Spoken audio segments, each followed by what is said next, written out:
Welcome to Friday Friends, RI Elder Info's weekly look at the organizations and individuals providing resources for Rhode Island seniors, caregivers, and professionals.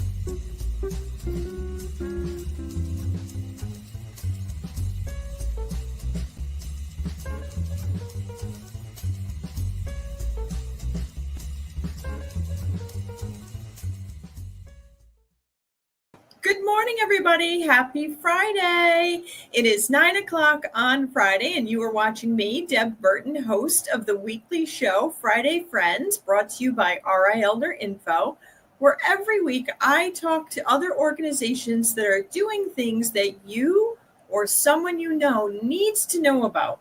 So please help us get the word out. Hit the like button, the share button, all the bells and whistles, social media cues that say, hey, check this out. Because our conversation today is actually one that is really important for this time of year, but is really also applicable all 365 days. So please help us get the word out.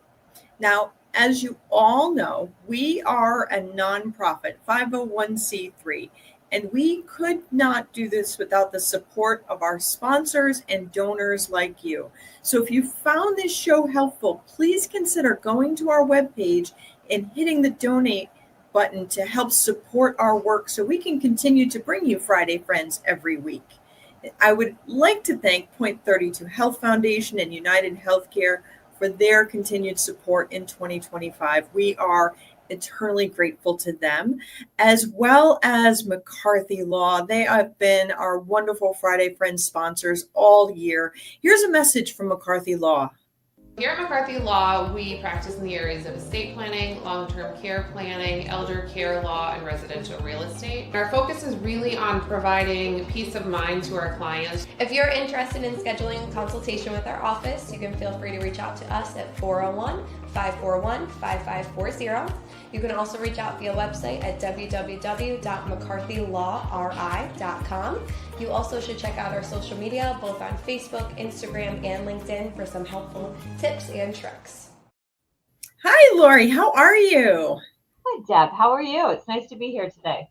Yeah, very happy to have you. So please, will you share with everybody who you are and what you do? Hello, everybody. My name is Lori Light, and I am the Rhode Island State Long-Term Care Ombudsman here in Rhode Island. The Ombudsman program is a federally mandated state program. Every state, including Puerto Rico and Guam, has a long-term care ombudsman program. And in a nutshell, we're advocates. We're advocates for people who reside in long-term care, nursing homes, and assisted living. So we go into every facility in Rhode Island to talk with residents and support them. And that's us in a little bit of in a nutshell. That's awesome. So all of the assisted livings and all of the nursing homes, that sounds like you're there to advocate for a lot of people. And at this time of the year, it feels like more people maybe, I don't know, they're slipping and falling because they're visiting somebody's house they're not familiar with, or they're eating food that's maybe not their best choice. And they find that that event happens and now they need to go into long-term care. What should individuals look for, or their families look for, if they're trying to select a facility for their loved one? So, well, first I want to say out of the gate that if anybody has any questions about long-term care or how to go about choosing a facility, they can always call our office. We'll have a conversation with them, and we have information we would be willing to mail them also. But a few things I think that are important to keep in mind is to go in and visit the facility at different times of day. Go in the evening, go in on the weekend. Be very mindful of how many staff do you see? Do you see staff engaging residents? Do you see residents up out of bed, engaging in activities? The weekends and evenings are a good time to see family members visiting when people are off work.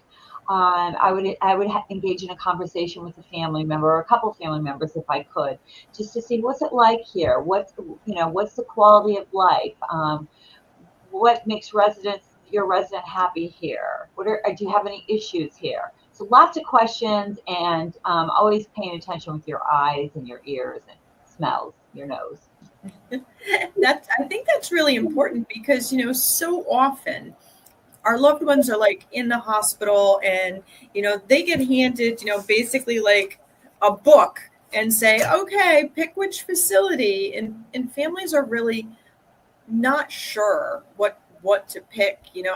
I know that your website, the Rhode Island State Long-Term Care Ombudsman, or RISLTCO.org, really has a great list of assisted living facilities and nursing homes that have information that isn't provided from the Department of Health list. So I encourage everybody to like check out your list, because it includes things like, do they take Medicaid? Do they accept individuals who smoke? So I greatly appreciate you maintaining that list. It's awesome. So if an individual, if we're visiting our loved one in the facility and we notice something seems a little off, or our loved one is telling us something's just not quite right, what should they do? Well, depending on what's going on, I would say that people should always try to address it right away. If they're comfortable with speaking with somebody in the facility, whether that's the director of nurses, the social worker, or the administrator, I think that they should try and have that conversation. And if they're not so comfortable or they're not sure what they should do, they can always give us a call, and we will, again, have that conversation with them, try to give them some different points of view. We would not do anything without the resident and or their legal representative's permission. So we wouldn't necessarily just automatically get involved. We'll have the conversation. We'll say, how do you want to move forward? Okay, so it's not like you guys are swooping in and like doing stuff. If my friend or loved one is worried about, I don't want to get the girl in trouble because then she'll be mad at me. Like, you guys need their permission first, right? Absolutely. The ombudsman, we are not mandated reporters. We're the only people in the state that is not a mandated reporter. And the program was designed that way under the Older Americans Act, so that people would feel they would have enough confidence and trust to share with us what they wanted. Sometimes people don't want to move forward. They just want to have a conversation around it, or maybe get some ideas about how they can deal with the situation. So we do not move forward, without the resident and or their legal representative permission. We don't swoop into facilities, like you said, to look for complaints and then act on them. We are in every facility at least once a quarter in the state. And that is so that residents have access to us as ombudsmen, to introduce ourselves, and maybe visit a family council if there's one, or a resident council, so that they can get the tools that they need to advocate for themselves. And if they would like some support in doing that, then we can also support them. You can support families of residents in setting up their own council? Absolutely. Feel very strongly that family councils and facilities are just a really, really great tool. Lots of benefits come out of that. People don't feel like they're in their own silo. They can talk to other people about issues they may be having, whether it's good or bad. I found that when there is a strong family council and families know each other, say I'm going on vacation and you're in the family council, maybe I say, hey, Deb, I'm going to be gone for a week, 10 days. You kind of could just keep an eye out on my mom while I'm gone. Here's my cell number. You could call me if anything comes up. She hasn't been feeling well, that type of situation. I also think that it's important for families to come together, and if there is something going on, they feel like they have a network of support to address the facility with the issues that they're having.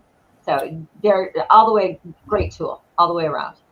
Now, it sounds like family councils are really able to support the residents more holistically, and also maybe recognize when facilities are doing it right. A lot of times there's stuff in the news about challenges with our nursing homes or our assisted living facilities, but there are places that are getting it right. And it sounds like that's an opportunity to have the families, cheer for their facility even. Oh, absolutely. I couldn't agree more. I think it's important for families to get to know the CNAs who work with their loved ones. That's a really great relationship to build. So yes, definitely some are doing it right. And we love That's to see awesome. that. We love to see that. Now, do they have family councils in like assisted living facilities or memory care assisted living facilities, or are we not there yet? Where does We're not that quite there yet. I believe that if a group of family members went to the administrator and said they would like to start a family council, I'd like to believe that they would be supported in that. And we would absolutely help them in any way that we could. That is actually a bill that we're looking to pass this legislative session coming up, so that it's just a guarantee that you will have support as a family if you'd like to start a family council in your loved one's assisted living facility. So. Very good. Now, you mentioned that it's a bill that you'd like to support. Does the long-term care ombudsman get involved in like making big changes to the whole system and machinery of long-term care? Do you do like those high level, I don't Absolutely. know. We try, but absolutely the ombudsman's office is always looking at and working towards what can we do systematically to improve the quality of life for people who have to live in long-term care. So That whether is it's wonderful. supporting a new bill that's being presented, or it may be that we're not supporting some type of legislation that's out there. So yes, absolutely. And it's always driven by what the residents are expressing that they want or need, correct? Exactly.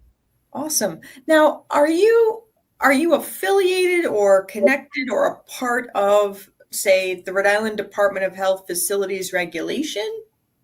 So no, we're not. We work closely with other departments throughout the state, whether it's the Department of Health, the Attorney General's office.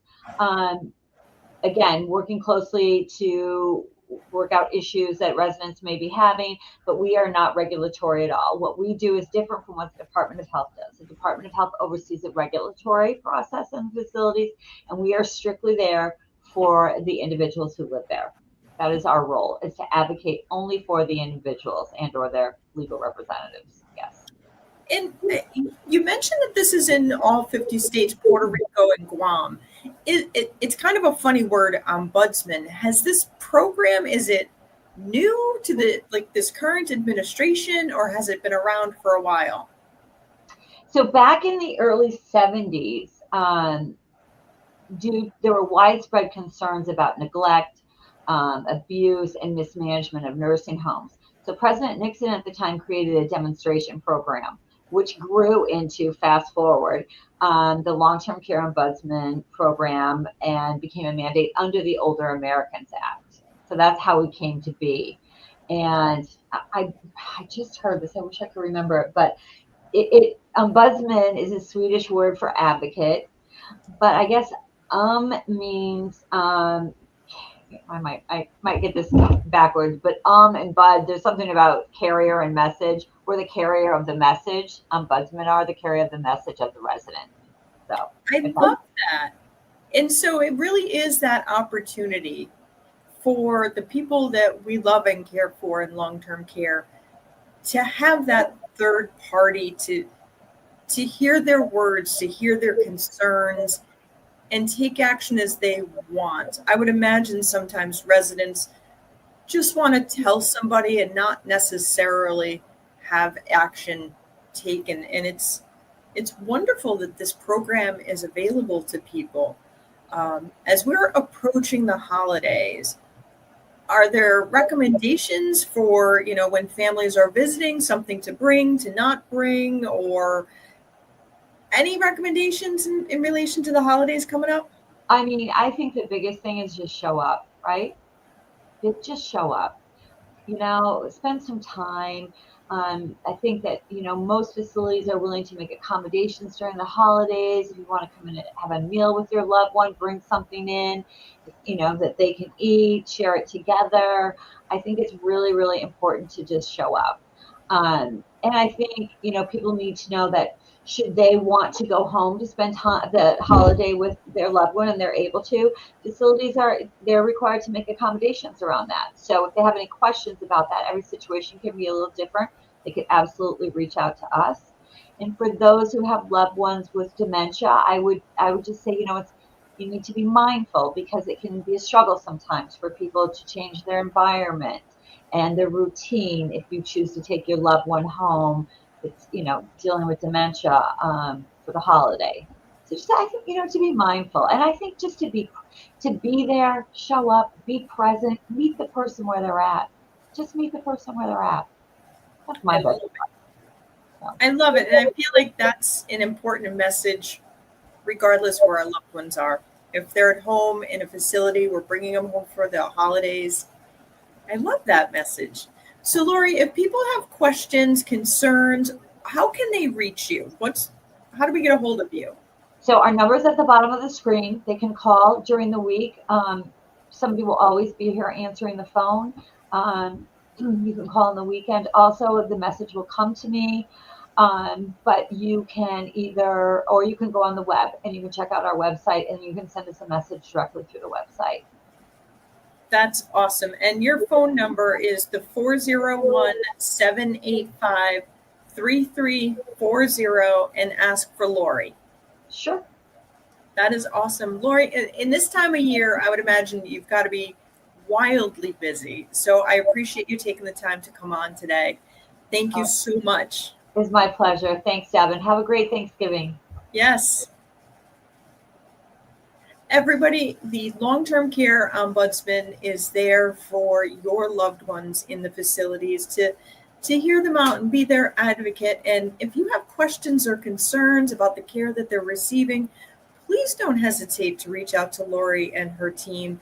They are a great group of individuals with a lot of heart, and can, if your loved one needs it, can be fierce advocates for those individuals who are seeking an advocate. So their number again is the 401-785-3340. And Lori's website, the RISLTCO, Rhode Island State Long-Term Care Ombudsman.org, has one of the best nursing home and assisted living facility lists, with details in their listings that are very important for many people from a holistic individual standpoint. So if you're looking for a facility list, I really do encourage you to check out their listing on their website. It can be downloaded, printed for free, all of those things. All of the Ombudsman program services are free. Now, speaking of nonprofits and services that are provided for free, I do want to invite you to please support RI Elder Info for 2026 by going to our website and hitting the donate button. It is a time when the needs of navigating health and social service systems with accurate information are really at a crisis level. And it is important that you and your friends, family, your business associates support RI Elder Info so that we can continue to bring you Friday Friends, where we highlight other organizations that are doing things that you need to know about. So I look forward to seeing you all again next week. In the meantime, be well and be kind.